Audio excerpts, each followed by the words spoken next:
Hi friends, இந்த வீடியோல தமிழக அரசு கொஞ்ச நேரத்துக்கு முன்னாடி கூட்டுறவுல ஒரு வேலைவாய்ப்பு அறிவிச்சிருக்காங்க. அதை பத்தி தான் நம்ம இந்த வீடியோல டீடைல்டா பார்க்க போறோம். இந்த ஜாபை பொறுத்த வரைக்கும் செலக்ஷன் ப்ராசஸ் எப்படி இருக்கும் அப்படின்னு பாத்தீங்கன்னா, உங்களுக்கு எந்த விதமான ஒரு ரிட்டன் எக்ஸாமினேஷன், அதாவது எழுத்து தேர்வு கிடையாது. டைரக்டா இன்டர்வியூ வச்சு இன்டர்வியூ மூலியமா தான் ஆட்கள் எல்லாரையுமே அவங்க தேர்ந்தெடுக்கிறாங்க. அந்த இன்டர்வியூட டேட்டையும் அவங்க அறிவிச்சிருக்காங்க. இந்த மாதம், அதாவது மே 30ஆம் தேதி காலையில 9 மணிக்கு இன்டர்வியூ அப்படின்னு சொல்லிட்டு அறிவிச்சிருக்காங்க. 9 மணில இருந்து 11 மணி வரைக்கும் டாக்குமெண்ட் வெரிஃபிகேஷன் அப்படின்னு ஒன்று நடக்கும். அது என்ன அப்படின்னு பாத்தீங்கன்னா, உங்களுடைய டாக்குமெண்ட்ஸ் எல்லாமே, அதாவது உங்களோட எஜுகேஷன் சர்டிபிகேட்டா இருக்கட்டும், இல்ல உங்களோட கம்யூனிட்டி சர்டிபிகேட், உங்க ஓட்டர் ஐடி, டேட் ஆஃப் பர்த்துக்கான ப்ரூஃப் அப்படின்னு சொல்லிட்டு இது எல்லாமே ஒரிஜினலா அப்படின்னு செக் பண்ணுவாங்க. இது எல்லாமே செக் பண்ணி முடிச்சதுக்கு அப்புறமா 11 மணிக்கு அப்புறமா உங்களுக்கு இன்டர்வியூ நடக்கும் அப்படின்னு கவர்மெண்ட் அறிவிச்சிருக்காங்க. அது மட்டும் இல்லாம அந்த இன்டர்வியூக்கான ரிசல்ட்ஸ் பாத்தீங்கன்னா அன்னைக்கே உங்களுக்கு அறிவிச்சிருவாங்க அப்படின்னு சொல்லியிருக்காங்க. நீங்க தமிழ்நாட்டுல எந்த மாவட்டத்தை சேர்ந்தவங்களா இருந்தாலும் பரவாயில்ல, இந்த ஜாபுக்கு நீங்க அப்ளை பண்ணலாம். நீங்க எல்லாருமே எலிஜிபிள் தான் அப்படின்னு சொல்லியிருக்காங்க. குவாலிஃபிகேஷனை பொறுத்த வரைக்கும் 10th முடிஞ்சு நீங்க 12th படிச்சிருக்கணும். 12thல சயின்ஸ், அக்ரிகல்ச்சர் அந்த மாதிரி படிச்சிருந்தாலும் நீங்க எலிஜிபிள் தான். இல்ல நீங்க டிகிரி முடிச்ச கேண்டிடேட்டா இருந்தாலும் உங்களுக்கு இன்ட்ரெஸ்ட் இருந்துச்சுன்னா நீங்க தாராளமா இந்த பொசிஷனுக்கு அப்ளை பண்ணலாம். சேலரியை பொறுத்த வரைக்கும் உங்களுக்கு ஸ்டார்டிங் சேலரியே, அதாவது ஃபர்ஸ்ட் மந்த் சேலரியே பாத்தீங்கன்னா 15,000 தரதா அறிவிச்சிருக்காங்க. எந்த மாதிரி கேட்டகரியில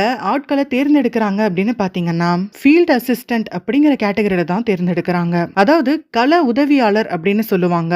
இந்த ஜாபுக்கு நீங்க அப்ளை பண்றதுக்கு இன்ட்ரெஸ்டா இருந்த இதுக்கு அப்ளிகேஷன் ஃபீஸ் என்ன அப்படின்னு கேட்டீங்கன்னா, நீங்க எந்த கம்யூனிட்டியை சேர்ந்தவங்களா இருந்தாலும் சரி, யாருக்குமே எந்த விதமான ஃபீஸுமே கிடையாது. எல்லாருமே ஃப்ரீயாவே இந்த ஜாபுக்கு அப்ளை பண்ணிக்கலாம். கேண்டிடேட்ஸை ஷார்ட் லிஸ்ட் பண்ணுவாங்க. அப்படி ஷார்ட் லிஸ்ட் பண்ண அந்த கேண்டிடேட்ஸை தான் 30ஆம் தேதி இன்டர்வியூக்கு வர சொல்றதாகவும் சொல்லியிருக்காங்க. இந்த ஜாபுக்கு 2 விதமா அப்ளை பண்ணலாம் அப்படின்னு சொல்லியிருக்காங்க.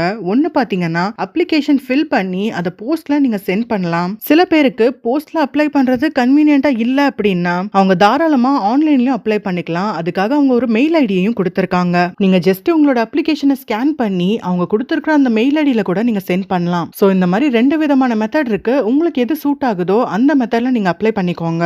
உங்களுக்கு ஆன்லைன் கன்வீனியன்ட் அப்படின்னா நீங்க ஆன்லைன்ல கூட அப்ளை பண்ணிக்கலாம். இல்ல உங்களுக்கு ஆஃப்லைன் தான் கன்வீனியன்ட் அப்படின்னா நீங்க தாராளமா போஸ்ட்ல கூட அனுப்பலாம். சோ டீடைலா அதை எப்படி அப்ளை பண்ணலாம், நோட்டிபிகேஷன், அது எல்லாத்தையுமே நம்ம டீடைலா இந்த வீடியோல பார்க்கலாம். இதுதான் பாத்தீங்கன்னா இந்த ஜாப் அப்ளிகேஷன். இந்த ஜாப் அப்ளிகேஷனுக்கான லிங்க் வந்துட்டு நான் உங்களுக்கு டிஸ்கிரிப்ஷன்ல கொடுக்குறேன். ஜஸ்ட் நீங்க அந்த லிங்கை கிளிக் பண்ணி அதுல இருக்கிற அப்ளிகேஷனை டவுன்லோட் பண்ணிக்கோங்க. இந்த அப்ளிகேஷன் பாத்தீங்கன்னா வெறும் 2 பேஜ் தான் இருக்கு. இதை நீங்க பிரிண்ட் எடுத்துக்கிட்டு அந்த அப்ளிகேஷன் டீடைல்ஸ் எல்லாத்தையுமே ஃபில் பண்ணிடுங்க.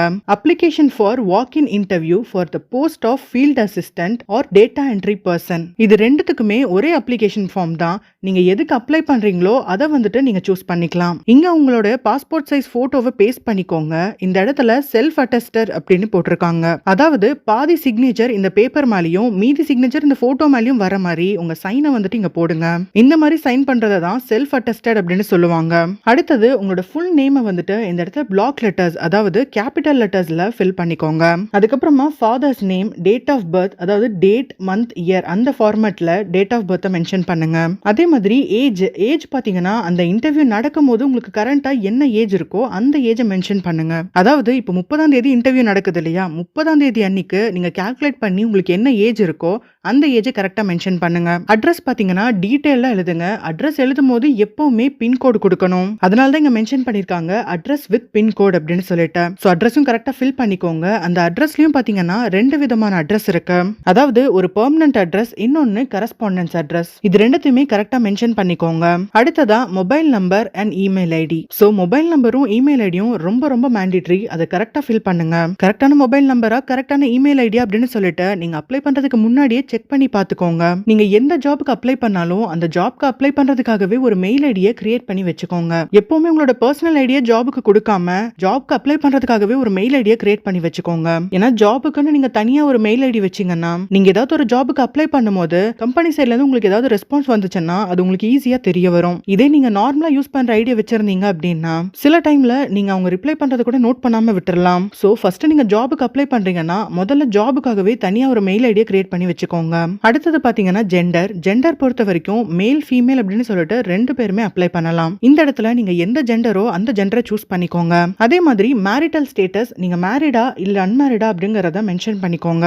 அடுத்ததா நீங்க என்ன கம்யூனிட்டி, அதாவது எஸ்சியா, எஸ்டியா, ஓபிசியா அப்படிங்கறத ப்ரூஃபோட அட்டாச் பண்ணி இங்க மென்ஷன் பண்ணணும். ஓபிசி அப்படின்னா பிசி, எம்பிசி, பிசிஎம் இது எல்லாமே இந்த கேட்டகரிக்குள்ள வரும். சோ இந்த கம்யூனிட்டியும் நம்ம ஃபில் பண்ணியாச்சு. அடுத்ததா பாத்தீங்கன்னா உங்களோட எஜுகேஷன் குவாலிஃபிகேஷனை கேட்டிருக்காங்க. அதை நீங்க கொடுக்கற மாதிரி இருக்கும். மினிமம் 10th onwards அப்படின்னு போட்டிருக்காங்க.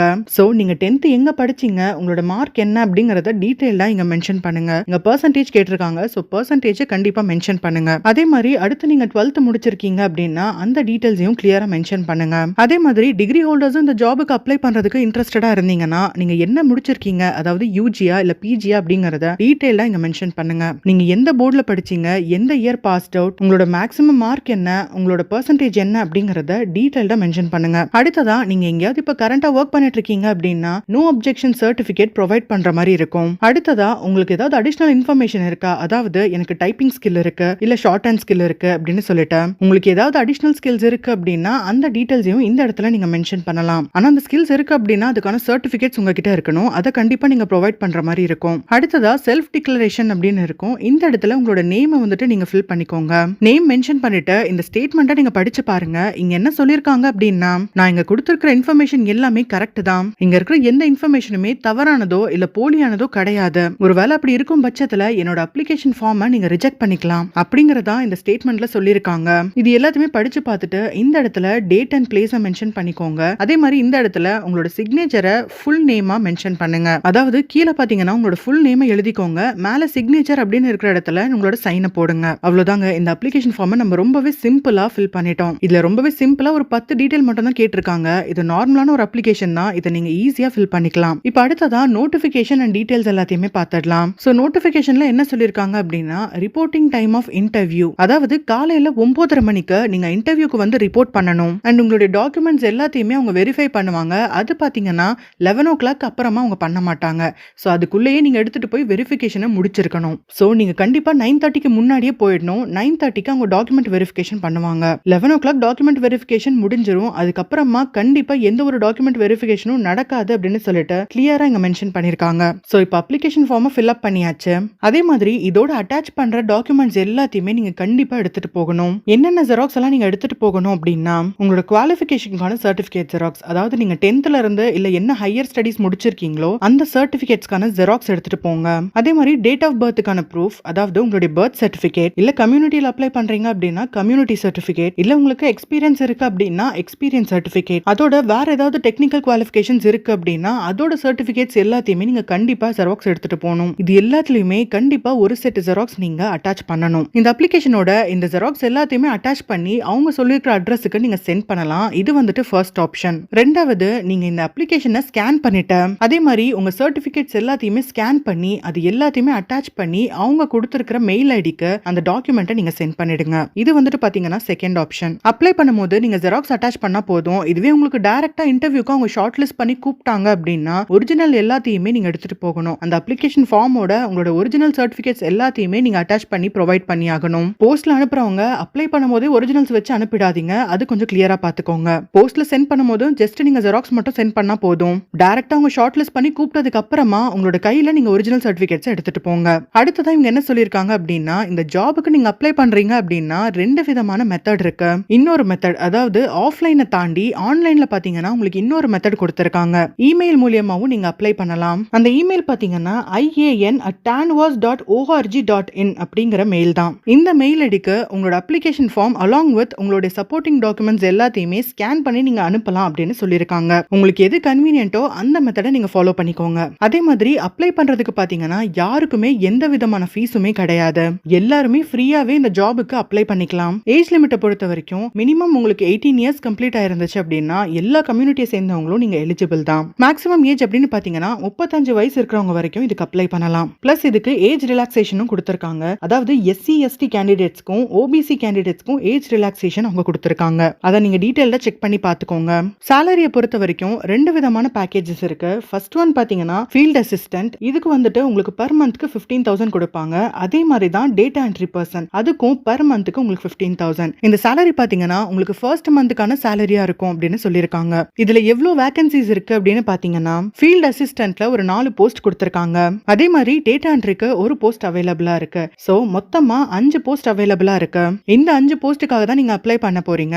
இதுல யாருக்கு முன்னுரிமை கொடுக்கப்படும் அப்படின்னு சொல்லியிருக்காங்கன்னா, இந்த கேண்டிடேட்ஸா இருந்தீங்கன்னா உங்களுக்கு கண்டிப்பா முன்னுரிமை கொடுக்கப்படும். ஃபர்ஸ்ட் ஃபர்ஸ்ட் பாத்தீங்கன்னா ஷெட்யூல் ட்ரைப்ஸ், அதாவது எஸ்சி பீப்புளா இருக்கீங்க இன் ரீஜியன்ஸ் ஆஃப் திருவள்ளூர், செங்கல்பட்டு, காஞ்சிபுரம், விழுப்புரம் இந்த மாதிரி ஏரியால இருக்கீங்க அப்படின்னா உங்களுக்கு முன்னுரிமை கொடுக்கப்படும். அதர் டிஸ்ட்ரிக்ட்ஸ்ல இருக்கிறவங்க உங்களுக்கு இன்ட்ரெஸ்ட் இருந்துச்சுன்னா நீங்களும் ட்ரை பண்ணலாம். இந்த கேண்டிடேட்ஸ் இருக்காங்க அப்படின்னா அவங்களுக்கு கண்டிப்பா முன்னுரிமை கொடுக்கப்படும். அவங்க இல்ல அப்ப கூட போஸ்ட் காலியா இருக்கு அப்படின்னா அப்பதான் காமன் பீப்புளுக்கு இது வந்து எலிஜிபிளா இருக்கும். கேட்டகரியை பொறுத்த வரைக்கும் ஃபீல்ட் அசிஸ்டன்ட்க்கு நீங்க அப்ளை பண்ணணும் அப்படின்னா நீங்க கண்டிப்பா 10th இல்லனா 12th முடிச்சிருக்கணும். அப்படி 12thல நீங்க அக்ரிகல்ச்சர் இல்லனா சயின்ஸ் எடுத்து படிச்சிருக்கணும். நீங்க 10th 12thல இந்த மாதிரி அக்ரிகல்ச்சர் இல்லனா சயின்ஸ் எடுத்து படிச்சிருக்கணும். அதோட உங்களுக்கு இந்த ஃபீல்ட்ல ஒரு எக்ஸ்பீரியன்ஸ் இருக்கு அப்படின்னா அவங்களுக்கும் முன்னுரிமை கொடுக்கப்படும் அப்படின்னு சொல்லியிருக்காங்க. அதுவே டேட்டா என்ட்ரியை பொறுத்த வரைக்கும் நீங்க ஏதோ ஒரு யூஜியை முடிச்சிருக்கீங்க அப்படின்னா நீங்க வந்து எலிஜிபிள் தான். நீங்க பிஏ, பிஎஸ்சி, பிகாம் முடிச்சிருந்தீங்கனாலும் உங்களுக்கு வந்துட்டு முன்னுரிமை கொடுக்கப்படும். அதே மாதிரி பாத்தீங்கன்னா எம்எஸ் ஆஃபீஸ் உங்களுக்கு ஹேண்டில் பண்ண வரும் அப்படின்னா உங்களுக்கு வந்துட்டு முன்னுரிமை கொடுக்கப்படும். சோ இந்த குவாலிஃபிகேஷனுக்கு நீங்க எலிஜிபிளா இருந்தீங்கன்னா நீங்க தாராளமா அப்ளை பண்ணலாம். இந்த குவாலிஃபிகேஷனுக்கு நீங்க எலிஜிபிளா இருந்தீங்கனாலே அப்ளை பண்ணலாம். பிரிஃபரன்ஷியல் குவாலிஃபிகேஷன் அப்படிங்கிறது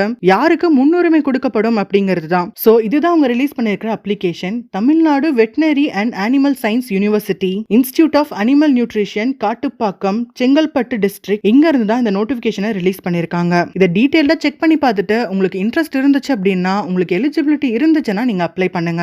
அப்படி இல்லைன்னா உங்க ஃப்ரெண்ட்ஸுக்கு யாராவது இது யூஸ்ஃபுல்லா இருக்கும் அப்படின்னு நினைச்சீங்கன்னா மறக்காம இதை உங்ககிட்ட ஷேர் பண்ணிடுங்க. நம்ம சேனல்ல தொடர்ந்து இதே மாதிரி நிறைய ஜாப் வேகன்சிஸ் பத்தி நம்ம வீடியோஸ் போடுவோம். ஃபர்தரா உங்களுக்கு இந்த மாதிரி ஜாப் டீடைல்ஸ் தெரியணும் அப்படின்னா மறக்காம இந்த வீடியோக்கு ஒரு லைக் போட்டுட்டு நம்ம சேனலை சப்ஸ்கிரைப் பண்ணி வச்சுக்கோங்க. நான் வெறும் இம்பார்ட்டன்ட் பாயிண்ட்ஸ் மட்டும் தான் இந்த வீடியோல மென்ஷன் பண்ணிருக்கேன். அந்த நோட்டிபிகேஷன் பாத்தீங்கன்னா சிம்பிளா தான் இருக்கு. சோ கண்டிப்பா நீங்க எல்லா டீடைல்ஸுமே தெளிவா படிச்சு பார்த்து அதுக்கப்புறமா அப்ளை பண்ணுங்க. Okay friends, all the best. Thank you for வாட்சிங்.